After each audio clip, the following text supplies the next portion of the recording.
Get it. Let's get a quote from Ethos right now. Wow, you were right. There's no medical exam. And Ethos makes the whole online process fast and easy. And look at these rates and coverage options. It's great protection and totally fits our budget.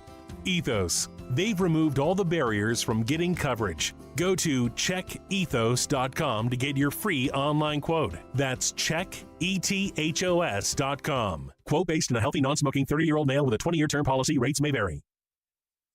This is CBS Rewind. August 1st, What day is it anyway? Monday? 1971. The hell it is, it's Sunday. The release of the sci-fi thriller, The Omega Man. There is no phone ringing! Starring Charlton Heston. The last man on earth. That same day, From Television City in Hollywood. the CBS debut of the Sonny and Cher Comedy Hour. The beat goes on, It ran 4 seasons. the beat goes boom, boom, boom, boom, boom, boom, boom. And this date in 1981.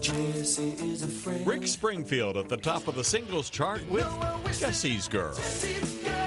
I'm Brandon Brooks. And that's Rewind. Long summer days call for extra hands. Hire fast with Indeed. Their hiring solution helps attract, interview, and hire candidates. Sponsor a job and instantly receive a short list of quality candidates whose resumes match your job description. Visit Indeed.com/credits. Rutherford Issues with Brian Barrett on FM 101.9 and AM 1450 Murfreesboro, FM 100.5 Smyrna, and streaming at WGNSradio.com.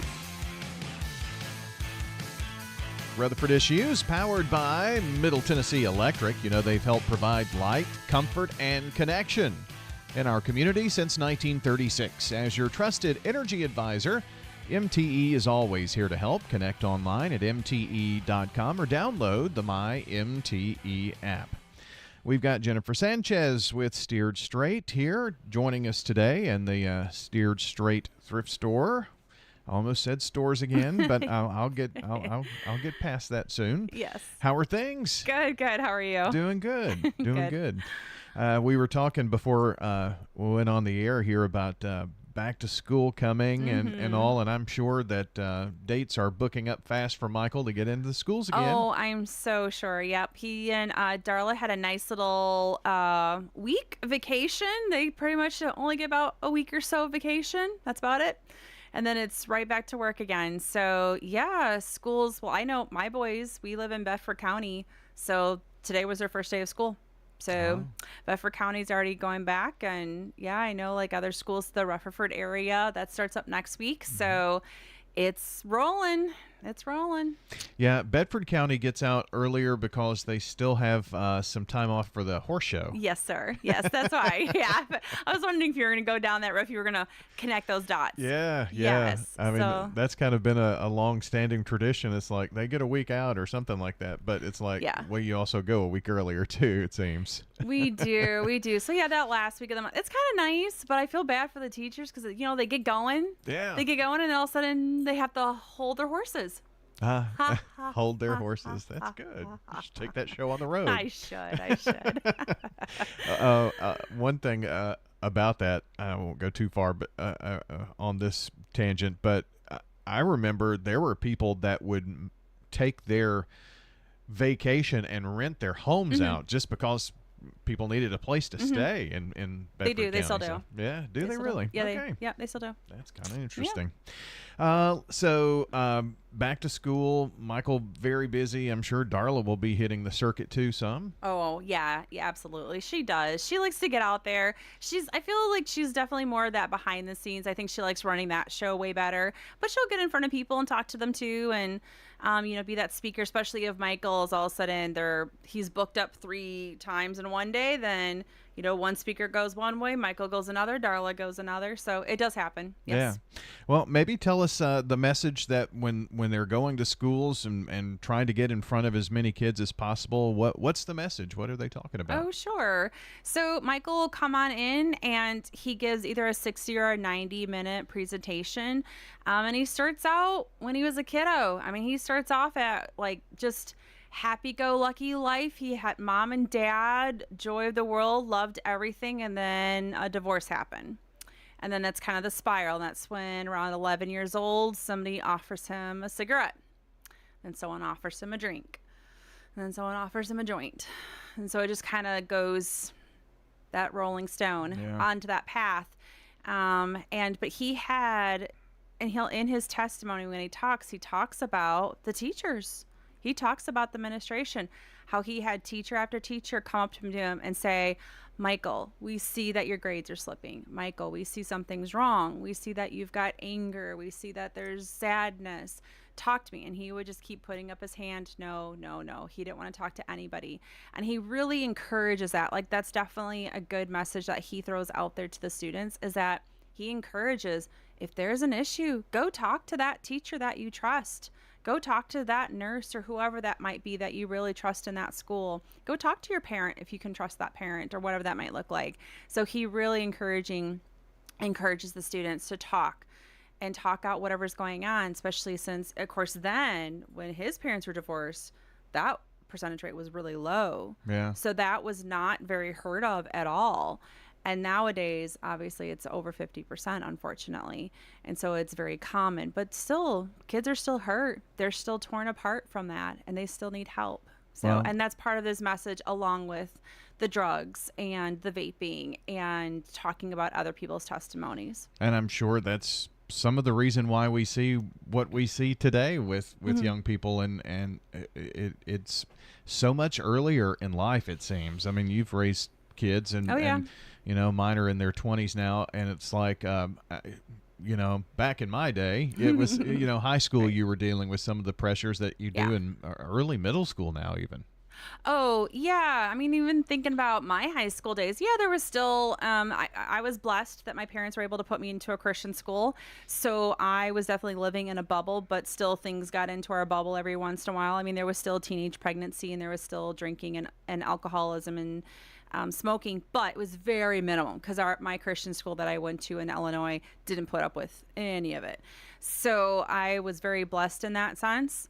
But yes, I still was aware. I was still aware of what's going on. But yeah, what a teenager goes through today is just like mind-boggling, incredible, and my heart breaks. My heart breaks of what they have to just figure out, and just everything that's going on today is just crazy. Yeah. It certainly is. And what we are talking about, the message of trying to reach our young people, and you know, it's if it's one, it's worth it, you know. Absolutely. But to get Michael out there to these places, it takes funds to do that, and I know you've got a lot of great community partners, and I'm sure grants and things of that nature, but also part of that is Steered Straight Thrift Store. It is, yeah. So we are a non-for-profit, so that money goes right back into keeping him out there longer.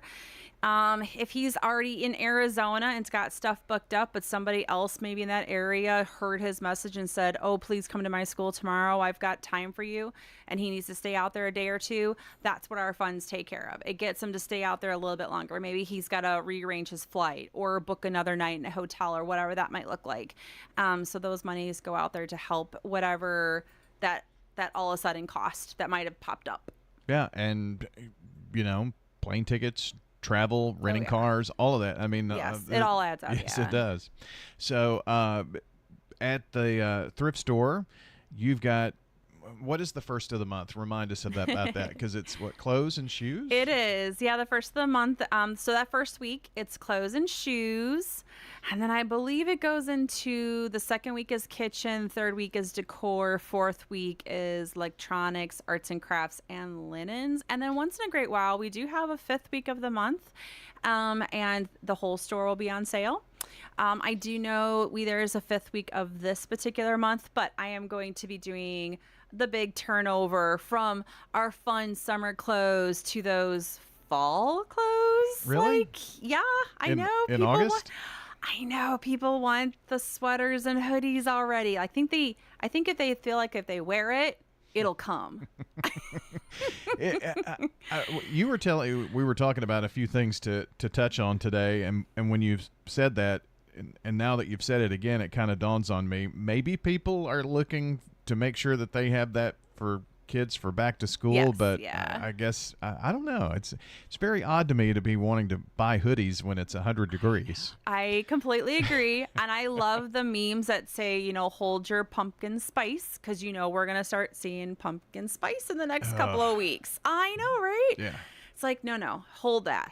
I am very much a one season holiday at a time person. So to work retail and doing this and trying to stay ahead is very hard for me. Well, it's like back to school stuff was out in June, Yes. And we've already put our back to school stuff out a couple of weeks ago. So we do have some leftover items still. There's, some markers and some color pencils still, but we got some backpacks and lunch boxes. And of course we've got clothes, and we got clothes on sale this week at that 15% off, and shoes also. So yeah. Well, a good place to come and just check out, see what you've got. You've got a good selection of kids' clothing, I guess. We do. So yeah, we try to keep that going and moving. So every time it gets low, we fill it right back up again. So yes. And all of these, where some people may be thinking, with a thrift store, is it the same stuff that's out there month to month? But you change the store out, and you must have a really good source of getting things in, or people really donate a lot. Absolutely. I feel the same.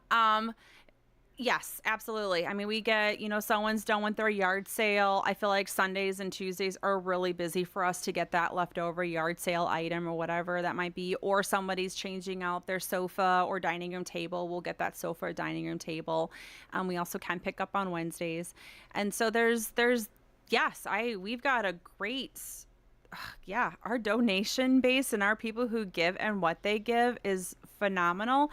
And yes, I do feel like we really do change out. Or if I feel like it's been sitting there for a moment, we'll just change it around and redecorate it. And then someone will see it and go, oh, I did not realize I could put it that way. Or that looks great in this. I didn't think of it that way. So we do rearrange, we do redecorate all the time. I've got a really great team that just knows what to do and how to do it really well. And they like doing it. Typically, clothes, I mean, I guess that's one thing that you get probably the most of. We do. Mm-hmm. And so keeping that fresh and changed out, and there may be things that eventually don't sell. What kind of happens to all of that? How do you switch all the clothes out? Absolutely. So we keep pressing it on. So we also give to another mission that's down in Chattanooga. So we'll keep some here. So we actually have a give area. So if a homeless person or somebody who walks in who is just in need, we do have a give area. So those clothes that